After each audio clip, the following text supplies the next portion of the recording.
여론조사 전문 업체인 한국갤럽이요, 지난 2월에 발간한 책이 하나 있습니다. 한국인의 종교라는 책인데, 이 책에 보면은 우리나라의 3대 종교라고 하죠. 개신교, 그리고 천주교, 그리고 불교, 이 3대 종교가 1984년부터 어떻게 변천해 왔는지 이렇게 구간별로 이렇게 조사를 해놨어요. 조사를 해놨는데 2014년 조사를 보니까 우리 개신교를 믿는 대한민국 국민들이 21%가 된다고 합니다. 불교도 21%예요. 천주교는 한참 미칩니다. 괜찮죠? 예. 특히 2004년에 마지막 조사를 했는데 그때 조사하고 비교를 해보니까 그때는 불교가 개신교보다 높았어요. 그런데 대폭적으로 감소를 했습니다. 근데 우리 개신교는 그때도 21%였어요. 예. 요즘처럼 종교 인구가 줄어드는 상황에서 무척 선방했다, 이렇게 말씀드릴 수가 있습니다. 기분 좋으시죠? 예. 늘어나야 되는데 어쨌든. 그런데요, 속을 들여다보면은 사실 그렇지가 못합니다. 어떤 일이 있냐면요, 이 종교를 믿는 사람들에게 물었습니다. 혹시 기체조라든가 마음 수련과 같은 자기가 믿는 종교 말고 다른 종교의 행사에 참여한 적이 있느냐, 이렇게 물었더니 개신교인들은 33%. 예, 믿기지 않을 겁니다. 3명 중에 1명. 옆에 여러분들 한번 보세요. 혹시 다녀오신 분 없나? 불교는 25%, 천주교는 23%. 불교나 천주교에 비해서 우리 개신교가 타 종교 행사에 갔다 온 비율이 한 10% 정도가 높게 나왔습니다. 이 조사는요, 바로 우리 개신교가 불교나 천주교에 비해서 상대적으로 교인들에게 영적 만족을 주는 것에 미흡하지 않았나, 이런 생각을 우리에게 하게 만듭니다. 물론 교회 입장에서는 이렇게 얘기할 수 있어요. 그런데 찾아가는 사람들은 옛날 이스라엘 백성들처럼 하나님과 우상 사이에서 이렇게 다리를 걸치고 줄타기를 하는 믿음이 신실하지 못한 사람들이다, 이렇게 말씀드릴 수도 있습니다. 하지만 우리가 좀 더 냉철하게 한번 생각을 해본다면요, 교회가 본질, 즉 예수 그리스도가 누구인지, 왜 우리가 그분을 믿어야 하는지, 그리고 왜 우리가 그분의 삶을 본봐야 하는지, 이 본질에 대해서 제대로 가르치지 못했기 때문에 사람들이, 믿음이 연약한 사람들이 뭔가 채워야 하니까 이쪽 저쪽 기울이지 않았나, 그런 생각들을 해봅니다. 사실 교인들은 하나님의 말씀과 예수님의 가르침을 통해서 참된 경건과 또 영성을 추구하고자 하는 열망이 참 강한데, 그동안 교회는 세상에서 잘되고 성공하고 번성하고 이 복을 받는 것과 같은 비본질적인 것만 강조하고 교세 확장과 같은 외연적인 것에만 치중한 것이 사실입니다. 한마디로 교인들이 원하는 그 눈높이를 제대로 맞추지 못했다, 이렇게 말씀드릴 수가 있는 것이죠. 실제로 2014년 갤럽 조사에 따르면요, 교회의 이러한 모습에 실망한 20대, 30대 이 젊은 층들이요, 급속도로 교회에서 빠져나가고 있다, 이렇게 보고하고 있어요. 사실을 엄밀하게도 말씀드리면 요즘 교회 학교가 그렇습니다. 중고등부, 또 교회 학교, 초등학생들 많이 줄어들고 있거든요. 한마디로 하나님의 존재는 믿어요. 예수님은 참 좋아요. 그런데 교회는 싫다. 이러한 사람들이 갈수록 늘어난다는 것이죠. 따라서 오늘날 교회의 위기는요, 교인 수가 줄어든다 하는 그러한 외형적인 문제라기보다는 예수 그리스도라는 본질을 잊어버리고 세속화되어가는 그런 가운데 나타나는 교회의 체질이 건강하지 못하다는 사실 내면적인 위기라고 말씀드릴 수가 있습니다. 그렇다면 교회가 이러한 세속화에서 탈피하기 위해서는 어떻게 해야 되겠습니까?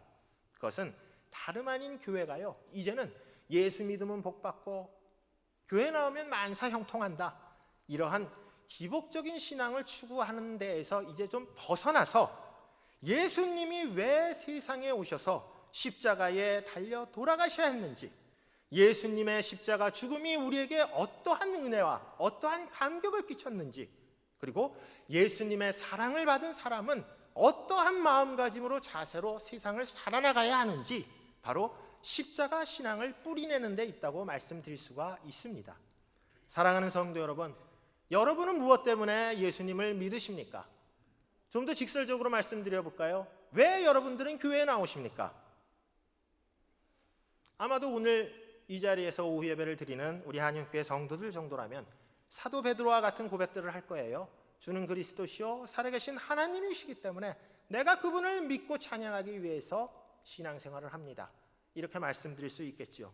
그렇지만 오늘날 그리스도인이라고 자부하고 있는 사람들 중 3명 중에 1명은요, 예수님만으로 만족하지 못하고 기체조나 마음 수련과 같은 곳에서 아니면 그보다 더 자극적이고 화끈한 것을 찾아서 종교적인 만족과 위안을 얻기 위하여 기웃거리고 있는 것이 우리 한국교회의 지금 현실입니다. 예수님을 믿는다고 하면서도 예수님이 어떤 분인지, 우리를 위하여 어떤 사역을 하셨는지에 대해서 관심이 있기보다는 예수님을 통해서 현실에서 얻을 수 있는 우리의 어떤 유익과 어떤 만족과 이런 복 같은 것에 더 관심이 많다는 것입니다. 본질적인 것보다 비본질적인 것에 더 집중한다는 것이죠.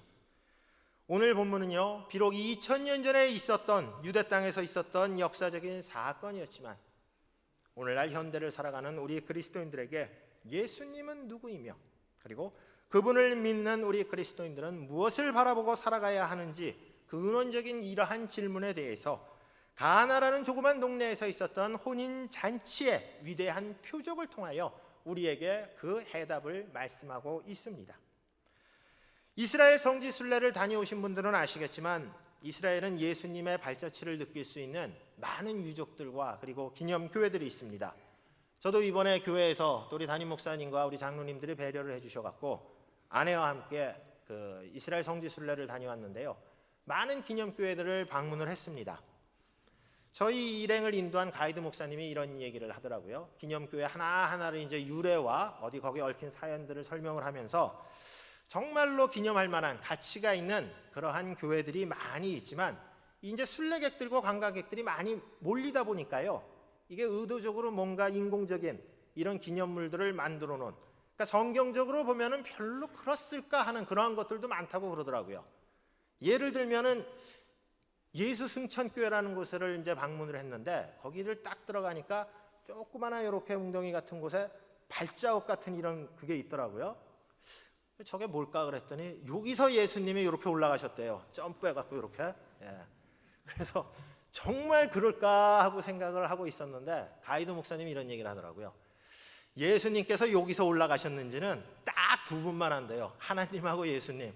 아무도 모른다고 그렇게 얘기를 했습니다. 어떻게 보면 또 일리도 있는 것 같아요. 비아 돌로로사라는 거, 우리가 예수님의 십자가 메고 올라가는 길 가신 분은 알겠지만 그 주변에 보면 온갖 잡상인들이 잔뜩 있습니다. 왠지 씁쓸한 기억을 지울 수 없는데요.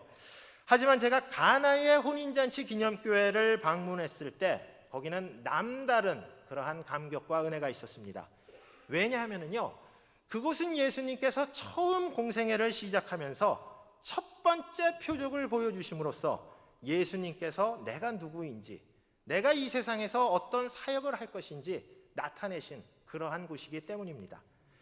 여기서 우리가 주목해야 할 것은요, 사도 요한이 물이 포도주로 변한 이것을 갖다 기적, 이적, 기사 이렇게 얘기하는 게 아니라 표적이라고 얘기하고 있는 점이에요.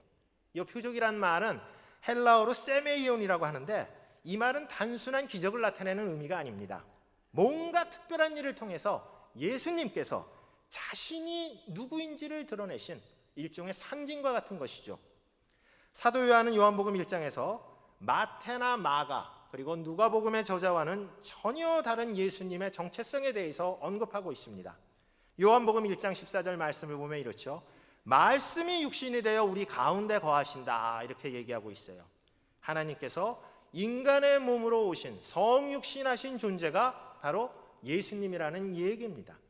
그런데 그 성육신하신 예수님은요, 세상의 명예와 권세와 부귀를 누리는 왕 같은 존재로 오신 것이 아니라 세례 요한의 고백처럼 세상 짐을 지고 가는 하나님의 어린 양이다 하고 이야기하고 있습니다. 예수님께서 누구시고 무엇 때문에 세상에 오셨는지 그 목적을 분명하게 알 수가 있죠. 그분은 바로 인류를 구원하기 위하여 자신을 희생제물로 드리기 위하여 오신 그리스도였다는 사실입니다. 여기서 한 가지 궁금한 게 있어요. 왜 예수님은 자신을 드러내는 표적을 하필이면 물을 포도주로 바꾸는 거, 왜 이 표적을 보여주셨는지 한번 우리가 생각해 볼 필요가 있다는 것입니다.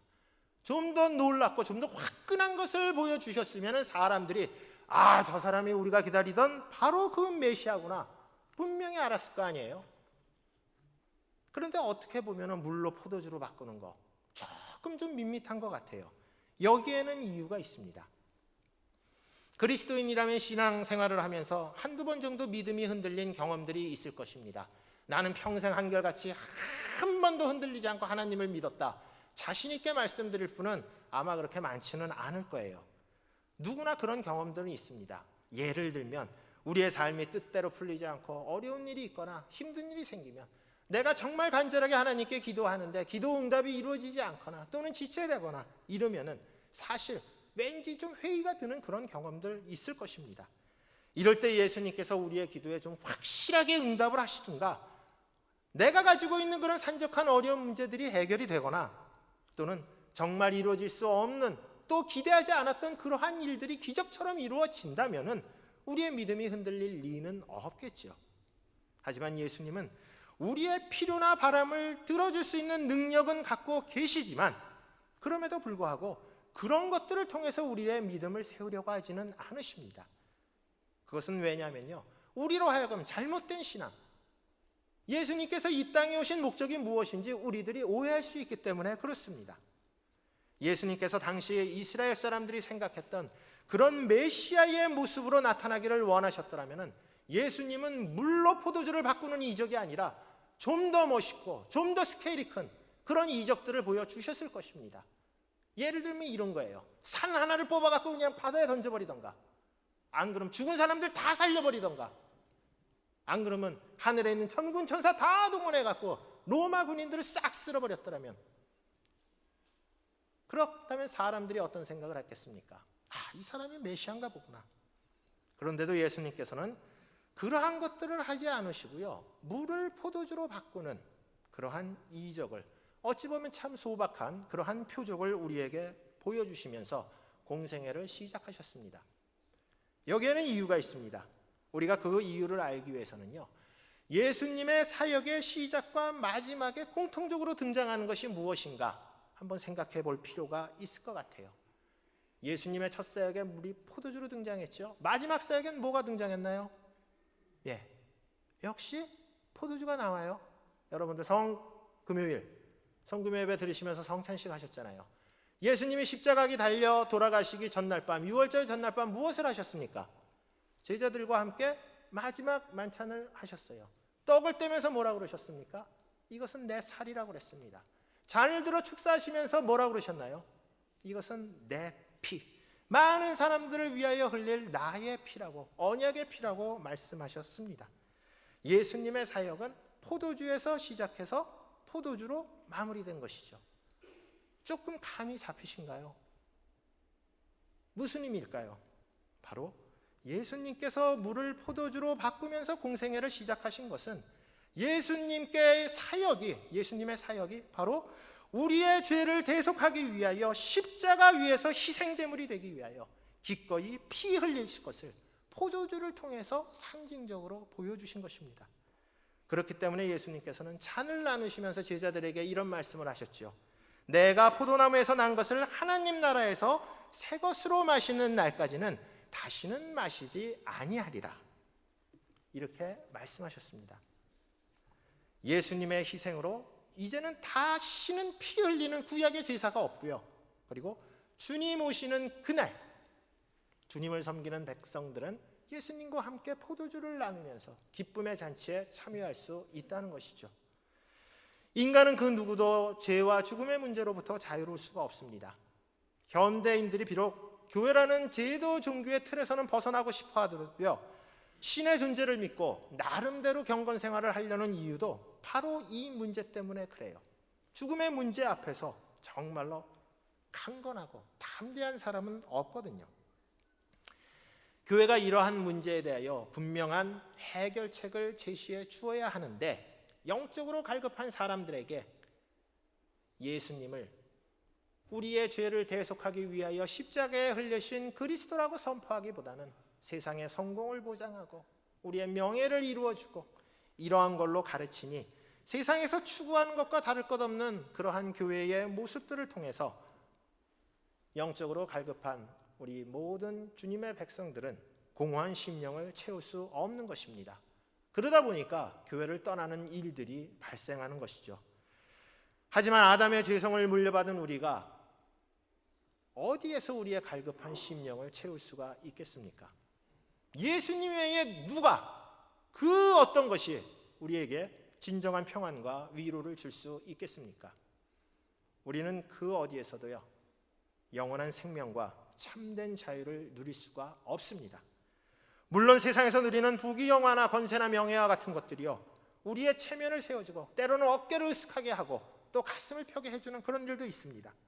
어느 정도 삶의 만족과 행복을 줄 수도 있어요. 세상에서 폼나고 살 수도 있습니다.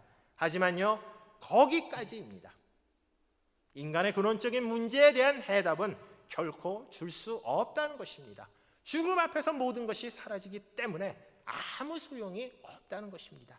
이 문제에 대한 해답은 오로지 우리 주님 예수 그리스도 외에는 세상에 그 어떤 것도 줄 수 없다는 사실입니다. 그런데 예수님을 믿는다고 고백하는 사람들까지도 예수님이 믿지 못하다고 그럽니다. 혹시 다른 곳에 정말 내 문제를 해결해 줄 수 있는 다른 좋은 것이 없을까 기웃거리고 있다는 것입니다.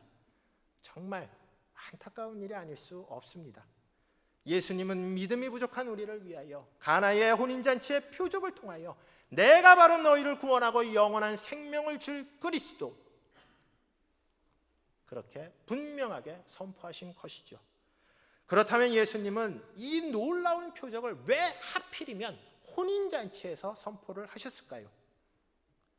성도 여러분, 인생을 사시면서 가장 기억에 남는 날이 어떤 날입니까? 아마도 살아오면서 여러 가지 기념의 날, 남을 만한 그런 날들이 있으시죠? 어떤 분들은 뭐 생일이다, 또 어떤 분들은 뭐 자녀가 태어난 날, 어떤 분들은 뭐 부모님께서 돌아가신 날, 뭐 이런 날들이 아마 기억에 남을 수도 있겠어요.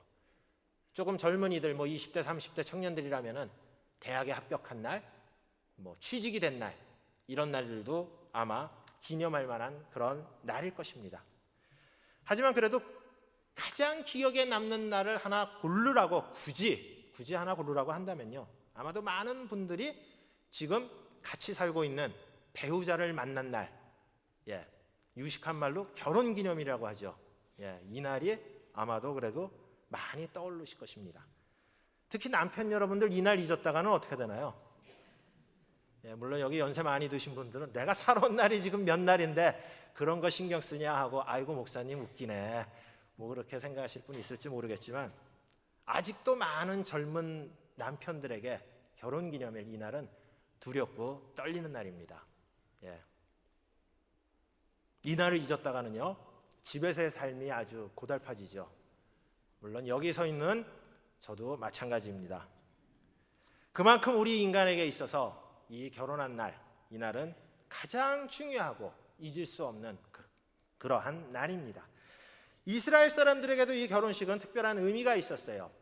특히 이스라엘 결혼 풍습을 보면은요, 유대인들은요, 남자가 이렇게 마음에 드는 여자가 있으면 아버지한테 돈을 타다가요, 그 신부가 될 아버지를 찾아갑니다. 그리고 일종의 결혼 지참금을 주는 거예요. 당신 딸이 마음에 드니까 저를 주십시오, 이렇게 얘기를 하는 겁니다. 그러면요, 이렇게 식탁에 앉아갖고 신부 될 여자가 이렇게 포도주를 갖다 놓는데, 저 신랑 되는 사람이 마음에 들면은 그 잔을 마셔요. 안 마시면 어떻게 되는 겁니까? 돈만 날리고 그냥 가는 거예요. 마시면은 이 신랑은 기쁜 마음으로 이제 살 집, 처소를 마련하기 위하여 자기 아버지한테로 갑니다. 그럼 보통 한 1년 정도에서 한 2년 정도 걸린다고 그래요. 자기 살 집이 마련되면은 친구들과 함께 신부 집으로 밤에 나팔을 불면서 이러고 와요. 그러고 와갖고 신부를 데려갑니다. 이 이야기를 보면은 예수님께서 하신 말씀이 기억나죠. 예수님께서 제자들에게 내가 처소를 예비하러 간다.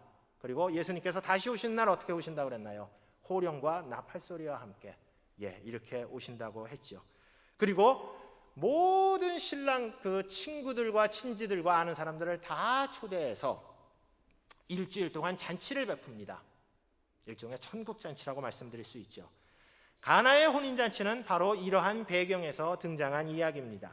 그런데 오늘 본문을 보면은요, 포도주가 떨어졌다고 그랬어요. 우리의 시각에서 본다면 뭐 포도주 떨어진 게 그게 뭐 이렇게 큰 대수냐 이렇게 생각할 수도 있지만은 유대인들에게 있어서 포도주는 결혼잔치를 빛내는 가장 풍성한 그러한 요소였습니다. 게다가 신랑이 하객들을 초대하고 하객이 그 초대에 응한다는 것은요, 우리나라 그 결혼식처럼 결혼 청첩장을 받고 내가 참석할 형편이 안 되면은 인편을 통해서 단순히 축의금만 전달하는 그런 것과는 차원이 다른 것입니다. 다시 말씀드려서 무슨 얘기나 하면요, 채권과 채무가 발생하는 일종의 계약관계라고 말씀드릴 수 있어요. 신랑이 하객들을 초청한다는 것은 여러분들이 오면 내가 책임지고 기쁘고 즐겁게 해주겠다. 그리고 하객들은 그냥 간 것이 아니라 정말 정성껏 선물을 준비해서 내가 이 선물을 갖고 가니까 나는 대접받을 자격이 있다. 그런 의미입니다. 여기서 제일 중요한 것이 바로 포도주였다는 거예요. 포도주가 떨어지면 이 결혼잔치가 어떻게 되겠습니까? 그야말로 엉망이 되는 것입니다. 따라서 이 지금 가나의 혼인잔치에서 포도주가 떨어졌다는 것은 아주 심각한 문제예요. 실제로 예수님 당시에 벤 에녹이라는 사람이 살았는데요, 이 사람은 결혼잔치를 하다가 포도주가 떨어졌어요. 그래갖고 사람들이 소송을 걸어갖고 파산했다는 그러한 기록까지 있습니다.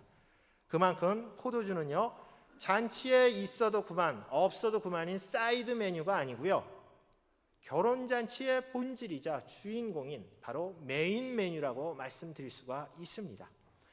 사랑하는 성도 여러분, 우리 또한 신앙생활하면서 가장 중요한 본질이 무엇이겠습니까? 바로 우리 주님께서 흘리신 보혈, 십자가가 아니겠습니까? 예수님께서 우리의 죄를 대속해서 흘리신 그 십자가가 우리를 죄의 사슬로부터 해방하여 우리에게 참된 자유와 평화를 주었습니다. 우리는 그 십자가를 통하여 영원한 생명을 얻게 된 것입니다. 그런데 많은 사람들이요, 결혼식에서 정말 중요한 포도주가 떨어졌는데도 그 사실도 모르고 결혼잔치를 즐기고 있습니다. 아니, 포도주가 떨어진 것을 어쩌면 알고 있으면서도 그럼 다른 거 먹으면 되지, 그게 뭐 대수야 이러면서 엑기스가 빠진, 정말 중요한 것이 빠진 신앙생활을 하며 만족하며 살고 있다는 것입니다. 혹시 우리는 그리스도인이라고 자처하면서도 정작 주님께서 걸어가신 십자가의 길을 걸어가는 것을 우리는 주저하고 있는 것은 아닌지 우리는 생각해 볼 필요가 있습니다. 병자를 고치고 귀신을 쫓아내고 자연을 다스리시는 멋지고 폼나는 예수님만의 모습만을 바라보고 살아가는 것은 아닌지 우리는 우리 자신을 한번 돌아볼 필요가 있다는 것입니다. 물론 예수님은 그 모든 것을 다 하실 수 있는 능력이 있으신 분이십니다. 우리는 예수님께서 모든 것을 할 수 있다는 그러한 능력을 믿고 그러한 믿음을 가지고 살아야 합니다. 하지만 예수님께서 우리에게 정말로 보여주고 싶어 하셨던 그것은 바로 십자가의 피 흘림이었다는 사실입니다. 이것이 본질이라는 것이죠. 병자를 고치고 귀신을 쫓아내고 자연을 다스리신 것, 이러한 것들은 십자가의 피 흘림을 돋보이게 하는 사이드 메뉴였다는 사실입니다. 정말 중요한 거, 우리가 맛보아야 할 메인 메뉴는 바로 예수 그리스도의 십자가, 포도주라는 사실입니다. 또 하나 우리 예수님께서 혼인잔치에서 포도주를 통하여 표적을 보여주신 이유는 우리 그리스도인은 예수님의 영원한 신부이기 때문에 그렇습니다. 신부에게 제일 중요한 것이 무엇인가요? 신랑이죠. 특히 정혼한 신부는 신랑과 결혼하기 전까지는 오로지 신랑을 기다리면서 정결하게 자기 자신을 돌봐야만 했습니다. 오매불망, 자나깨나 앉으나 서나 비가 오나 눈이 오나 그 머리와 가슴 속에는 오로지 신랑 생각으로만 가득 차 있어야 했습니다. 그런데 오늘날 우리 그리스도인의 모습을 보면은 정말로 우리가 신랑 되시는 예수님을 진지하고 애타게 기다리고 있는 신부가 맞는지 그런 생각이 들 때가 있습니다.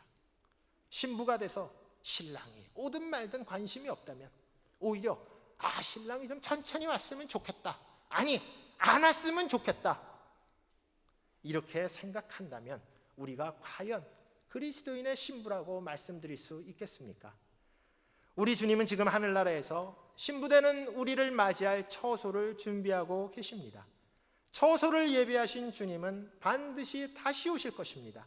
우리 주님이 이 땅에 다시 오시는 재림의 날이 우리 그리스도인들이 진정으로 즐겨야 할 참된 결혼식인 것입니다. 그날에는 우리 모든 그리스도인은 산 자나 죽은 자나 예쁘게 꽃단장을 하고 우리 주님을 기쁨으로 맞이해야 할 것입니다. 사랑하는 성도 여러분, 오늘은 무슨 날입니까? 우리 주님께서 사망 권세를 이기시고 부활하신 부활절입니다. 예수님께서는 가나의 혼인잔치를 통해서 십자가의 고난과 그리고 부활과 그리고 재림에 대한 약속을 상징적으로 보여주셨습니다. 예수님의 사역의 알파와 오메가의 진수가 드러난 것이 가나에서 있었던 혼인잔치, 바로 물을 포도주로 바꾼 표적 속에 나타난 메시지라는 것입니다. 11절 말씀을 보십시오. 예수께서 첫 표적을 갈릴리 가나에서 행하여 그의 영광을 나타내심에 제자들이 믿었다고 기록하고 있습니다. 제자들은 가나의 혼인잔치의 표적을 통해서 예수님이 어떤 분인지를 알았고 그분이 무슨 일을 하실 것인지 깨달았으며 그리고 제자로서의 어떠한 삶을 살아야 하는지 가슴속에 새겼습니다. 고난에 대한 정말로 확실한 각오와 부활에 대한 기대 그리고 재림에 대한 소망이 있었기 때문에 제자들은 예수님을 믿을 수밖에 없었던 것입니다. 가나의 혼인잔치에 써 있었던 표적은 이 세상에서 가장 존귀하고 영광스러운 분이 가장 낮고 가장 천한 모습으로 우리에게 오신 사건입니다. 그분은 우리를 위하여 무엇을 하실 것인지 그 표적을 통하여 우리에게 보여주셨습니다. 또한 예수님께서는 그 표적을 통하여 우리 믿는 그리스도인들이 어떠한 삶을 살아야 하는지 분명한 방향을 제시해 주셨습니다. 그리고 다시 오시는 날 성대한 혼인잔치를 여시겠다, 이렇게 말씀하고 있습니다. 예수님께서는 우리 모든 그리스도인들을 혼인잔치에 초대하셨습니다. 그 잔치에 응하는 것은 이제 우리의 몫입니다. 우리 주님은 언제 오실지 모릅니다. 하지만 분명한 사실은 주님을 맞이할 준비가 되어 있지 않은 신부는 그 잔치에 참여할 수 없다는 사실입니다. 영국의 대신 바이런은 학창시절 가나의 혼인잔치에 나타난 표적에 대하여 논하는 시험 문제에 이렇게 대답을 했다고 합니다. 물이 주인을 만나자 얼굴이 붉어졌도다.